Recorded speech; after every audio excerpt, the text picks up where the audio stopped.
Friends, సొరకాయ పప్పు చేస్తున్నా చూడండి. ఇప్పుడు బాగా 4-5 సార్లు కడుక్కున్న బ్యాళ్ళు కొంచెం సౌండ్ తగ్గినా,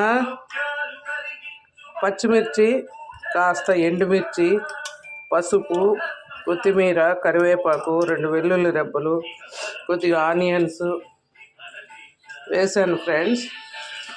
సొరకాయ పప్పు అనమాట. ఇప్పుడు ఇంత 1 ఇంచులో ఇంత కట్ చేసుకున్న సొరకాయ ముక్కలు కూడా వేస్తున్నా ఫ్రెండ్స్. సాల్ట్ కూడా వేసాను. వెల్లుల్లి వేసినా ఉన్నా 2 ముక్కలు.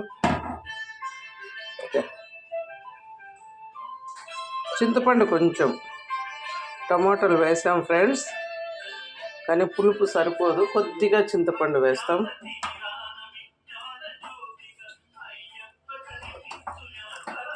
పెట్టేసి కొద్దిగా ఎసురు వేసేసి కుక్కర్ పెట్టేస్తాం ఫ్రెండ్స్. వచ్చాక మళ్ళీ చూపిస్తాం.